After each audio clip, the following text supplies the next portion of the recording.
Major Nadeem, तो ये पूरा खेल दरअसल सेना पर कंट्रोल किसका है, इसको लेकर है, और उसी में ये इमरान खान पिस रहे हैं। ये सेना पे कंट्रोल होना चाहिए और ये फ्यूचर की मॉडर्न वारफेयर की एक रिक्वायरमेंट है कि यूनिटी ऑफ कमांड हो। इस वक्त मल्टीपल डोमेन्स का दौर है, जैसे रॉकेट फोर्स हमने बनाई है, साइबर फोर्स हमने बनाई है और न्यूक्लियर फोर्स हमने बनाई है, तो ये बहुत सारी फोर्सेस हैं। इसी तरह से ऑर्डिनेंस फोर्स हमारी बन रही है। ये जो मल्टीपल डोमेन्स होती हैं, ये जब तक एक कमांड के अंडर में ना हो तो इनकी कोऑर्डिनेशन, जिसको हम C4I कहते हैं, यानी command control communication and intelligence system, basically इसके तहत ये एक टूल प्रोवाइड करता है तमाम कमांडर्स को, लेकिन यूनिफाइड होनी चाहिए। अभी तक जो ज्वाइंट चीफ का ओहदा था, क्योंकि अरे नदीम साहब, सवाल मुनीर इमरान को लेकर है। आप अपनी आर्मी को कैसे सशक्त कर रहे हैं, नहीं कर रहे हैं, ये विषय नहीं है। सवाल मुनीर इमरान को लेकर है। जलेबी बनाने लगा खान साहब को तो आपकी फेवर जो है ना वो महंगी पड़ रही है। आप जितना ज्यादा उनको थपकी दे रहे हैं अपने प्रोग्रामों में, नहीं, मैं कोई फेवर नहीं कर रहा हूं उनको, ये महंगी मैं कोई ऐसे इंसान का फेवर नहीं करने वाला हूं मेजर नदीम जिसने खुद कहा हो कि हाँ पाकिस्तान ने आतंकियों को ट्रेनिंग दी।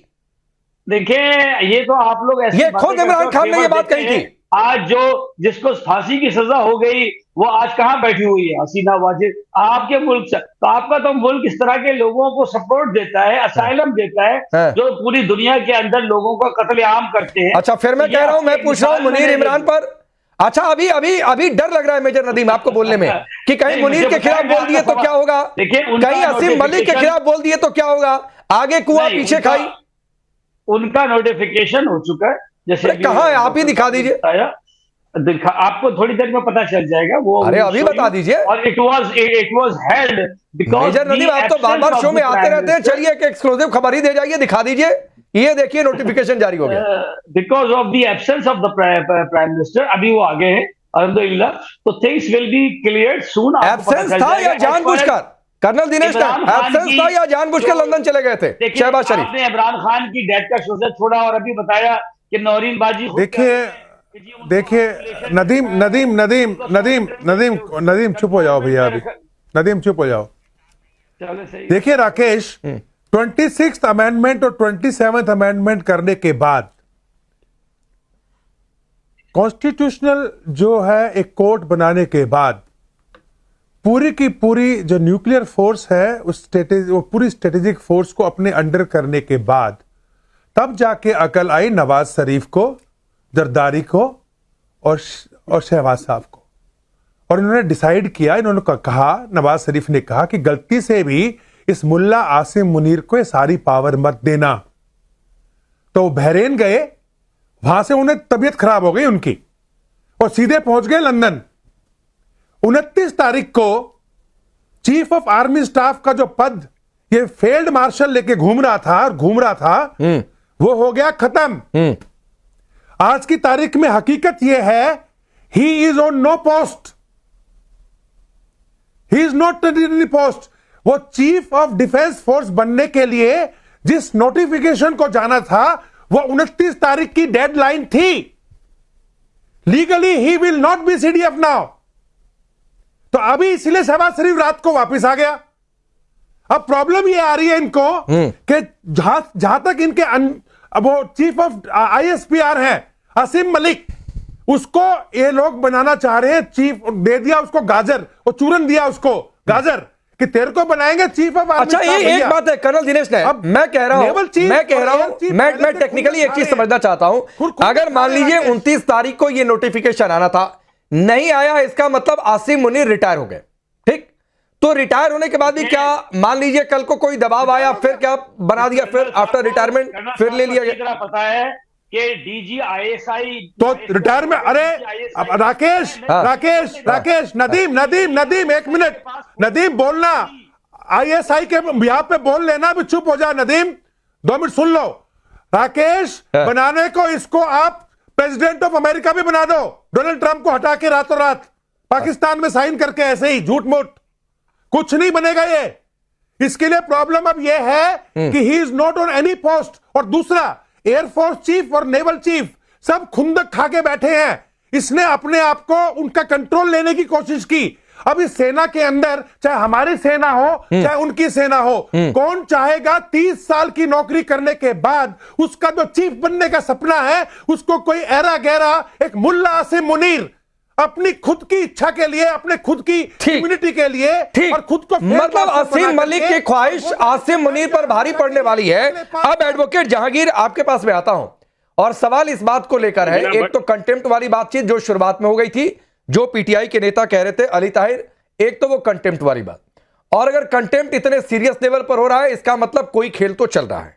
अब खेल ये है कि आसिम मुनीर तानाशाह बनना चाहते हैं या फिर आसिम मलिक खुद 4 स्टार जनरल बनना चाहते हैं या फिर ये मिलजुल कर इमरान से पुरानी दुश्मनी निकाली जा रही, इमरान और पीटीआई को खत्म करने की बात है।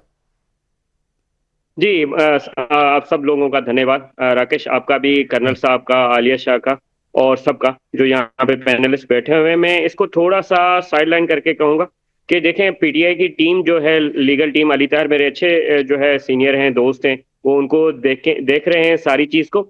लेकिन मसला ये आ रहा है कि देखें इमरान खान के मसले को इंडिया इतनी हवा क्यों दे रहा है, इंडियन मीडिया, क्योंकि मैं रेगुलर आपके रिपब्लिक टीवी पे बैठ रहा हूँ, आपके टीवी टॉक शो में 2-4 मरतबा बैठ चुका हूँ, हिंदी खबर पे भी बैठ रहा हूँ, इसको इतनी हवा क्यों दे रहा है?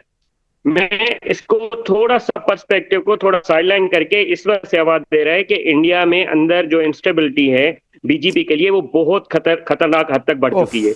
इंडिया के तेजास गिरने के बाद जो है बीजेपी को बहुत धचका पहुंचा है, जिसकी वजह से सिर्फ और सिर्फ ये प्रोपेगेंडा फैलाया जा रहा है। बाकी जो ये एडमिनिस्ट्रेटिव चीजें हैं आसिम मुनीर साहब के या जो है आसिम मलिक साहब की, वो उसको टेक्निकलिटी एक पूरी एक प्रोसेस से गुजर कर हमारी जो है पॉलिटिकल एडमिनिस्ट्रेशन या फौजी एडमिनिस्ट्रेशन उसको वो देख रहे हैं। जहांगीर, इस नजर से जहांगीर भाई, जहांगीर आप कहने को तो एडवोकेट है। एक मिनट अगर मुझे बोलना, हाँ नहीं सर, मैं एक चीज ऐड कर रहा हूं, फिर आलिया के पास जाऊंगा। एक चीज ऐड कर रहा हूं इसमें, कहने को सर आप एडवोकेट हैं, हमको तो यही बताया गया, लेकिन क्या इतनी बेसिर पैर की बातें होती है आपकी अदालतों में? और मैं इसलिए पूछ रहा हूं, तेजस गिरा फ्लाइट में बहुत सारे विमान क्रैश कर जाते हैं, आप तो ऐसे उड़ रहे हैं जैसे आपने तेजस को गिरा दिया। राकेश तो हो जाते हैं। और दूसरी बात की मैं हिंदुस्तान पाकिस्तान की बात ही नहीं कर रहा हूं, ये तो सिर्फ पाकिस्तान की बात हो रही है। आपको भी अगर डर लग रहा है तो वो एक अलग बात है, फिर आप कहिए ये फला क्वेश्चन मैं स्किप कर दे रहा हूं। यही सवाल मेरा इंडियन मीडिया से राकेश कि क्या उनको इतना पेट में मरोड़ मैं जवाब देना चाहूंगा जहांगीर को जरा। देखिए जो हाँ कर्नल सर आ रहा हूं, थोड़ा जहांगीर बोल रहे बाहर है इमरान खान मरोड़ क्यों, मैं बताता हूं, क्योंकि आपका जहांगीर, आपका आसिम मुनीर आतंकवादी है, इसलिए मरोड़ है। आपका आसिम मुनीर अभी हाल ही में जो आपका Islamic state of Khurasan province है उसके मैंगल को और लश्कर तैयबा के उस्मान को उन्होंने एक ट्रेनिंग कैंप दिया, खैबर पख्तूनख्वा में। वो आतंकवादी है, इसीलिए परेशानी है हिंदुस्तान को। मोदी सर उठाए फिर रहा है हर जगह, कभी जयपुर जा रहा है, छोड़िए आप, हमारी प्रॉब्लम आपका आसिम मुनीर एक आतंकवादी है। और वो हमने देखा ऑपरेशन सिंदूर के दौरान, हमने देखा मरकज सुभान अल्लाह में और मुरीदके में जितने भी आतंकवादी थे उनको कंधा दिया गया सैनिकों ने, सेना के अधिकारियों ने। इसीलिए हमें प्रॉब्लम है इस मुल्ला आसिम मुनीर से, ये प्रॉब्लम है हमको, और बाकी हमें कोई प्रॉब्लम नहीं तुमसे। कोई प्रॉब्लम नहीं हमको तुमसे। तुम्हारा आसिम मुनीर, मुल्ला आसिम मुनीर आतंकी है, वो ठीक है। आलिया शाह, ये जो परिस्थितियां बन रही हैं, क्या ये मान लें ये परिस्थितियां इस बात की ओर लेकर जा रही हैं कि आसिम मुनीर पाकिस्तान का अगला तानाशाह, तख्ता पलट बहुत जल्दी होने वाला है? क्योंकि कई सारी थ्योरीज आसिम मलिक को लेकर बात की, फखर का भी जो उस पर पॉजिटिव इंडिकेशन है कि हाँ ऐसी खबरें तो चल रही है, सुगबुगाहट तो है। फिर तो एक ही है कि आसिम मुनीर को अगर पावर में रहना है तो एक ही रास्ता है कि तख्ता पलट कर दो, पाकिस्तान का तानाशाह बन जाओ। जी देखिए, इसमें यह है कि अफवाहों का तो एक तूफान गर्म है, अफवाहें तो बहुत ज्यादा हैं, और अनफॉर्चुनेटली पाकिस्तान की तारीख में हर कुछ साल के बाद जब भी नए आर्मी चीफ की नॉमिनेशन और अपॉइंटमेंट होना होती है तो इस तरह की खबरें चलना शुरू हो जाती हैं और कई दिन तक ऐसा ही चलता रहता है। मैं आपको बहुत ही दिलचस्प बात आपको लगेगी कि ये पहली बार ऐसा नहीं है कि कोई नोटिफिकेशन का इंतजार किया जा रहा है और नोटिफिकेशन नहीं हुआ। जब जनरल बाजवा थे तो उस वक्त भी उस दिन पता ये चला था कि वो उस दफ्तर में जाके बैठे हुए हैं और वो नोटिफिकेशन अभी जारी होना है और इमरान खान कहीं बिजी हैं और कोई कहीं पर है और इस वजह से साइन नहीं हो सके। मैं सुन रही थी कि जो सीनियर जर्नलिस्ट नजम सेठी हैं वो कहने लगे अपने प्रोग्राम में कि इसको देर नहीं होनी चाहिए थी, ये 28 की डेट थी, 28 तारीख थी, 28 को ही इसको जारी होना चाहिए था। अब किसी ना किसी को इसकी प्राइस पे करना पड़ेगी। अब देखिए सीनियर एनालिस्ट, इतने सीनियर एनालिस्ट ये कह रहे हैं कि somebody has to pay price, किसी ना किसी को इसकी कीमत चुकाना पड़ेगी। ये जो नोटिफिकेशन देर हो गई है, एक नॉन इशू, इतना बड़ा इशू है पाकिस्तान के अंदर कि भाई आपने जो है, अच्छा अब इसके अंदर जो अभी आप बात कर रहे थे मैं वो भी बता दूं। ये जो बात चल रही है ना कि जी नोटिफिकेशन तो ऑलरेडी हुआ है, क्योंकि उनका तो पहले से ये है कि वो फील्ड मार्शल बन गए और काफी जो भी इसमें 27th अमेंडमेंट आई उसके बाद जो तब्दीलियां हुई तो वो तो ऑटोमेटिकली जो हैं वो अनाउंस हो चुके हैं, इसके लिए नोटिफिकेशन की जरूरत नहीं है। तो जो डिफेंस मिनिस्टर है ख्वाजा आसिफ, उन्होंने एक ट्वीट किया, उन्होंने ट्वीट ये किया कि भाई इतनी ज्यादा घबराहट किस बात की, इतना ज्यादा इसके ऊपर क्यों प्रोपेगेंडा किया जा रहा है। नोटिफिकेशन जारी होगा और प्राइम मिनिस्टर जब वापस आएंगे तो बहुत जल्दी नोटिफिकेशन जारी होगा, इसका प्रोसेस स्टार्ट हो गया। इसका मतलब क्या था? उनका मतलब ये था उनकी ट्वीट का कि नोटिफिकेशन की जरूरत है, नोटिफिकेशन के बगैर जो है ऐसा नहीं हो सकता। इसीलिए उन्होंने कहा कि नोटिफिकेशन का प्रोसेस स्टार्ट हो चुका है और वो जारी होगा। तो जब तक नोटिफिकेशन जारी नहीं होता तब तक कोई भी नहीं बन सकता, इसका मतलब ये है।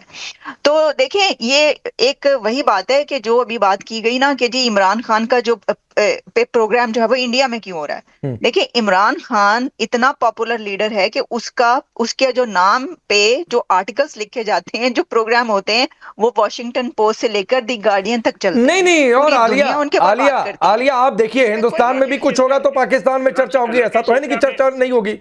तो पाकिस्तान में भी कुछ होगा तो हिंदुस्तान में चर्चा होगी, उधर बांग्लादेश में कुछ होगा तो उसकी चर्चा दोनों जगहों पर होगी। तो ये तो होता है कि पड़ोसी मुल्क में कुछ भी होता है तो इधर हो तो उधर चर्चा होगी, उधर हो तो इधर चर्चा होगी डॉक्टर इरशाद। लेकिन फिर कहानी है कि भाई इमरान जिंदा या मुर्दा, ये सस्पेंस क्यों कह रहा है? आसिम मुनीर बनाम असीम मलिक, ये थ्योरी आपके यहां से खड़ी हो गई। नवाज शरीफ को इमरान से अपनी दुश्मनी निकालनी है और इसलिए वो कह रहे हैं कि इमरान और उसकी पार्टी को खत्म करो, ये भी थ्योरी आपके यहां से आई। और ये मैं अपने मन से नहीं कह रहा हूं, आपके लोग ही कह रहे हैं कि हाँ ऐसी थ्योरीज है, ऐसी सुगबुगाहट है। देखिए कुछ होती है क्या सराइयां, कुछ होता है झूठ, कुछ होता है सच।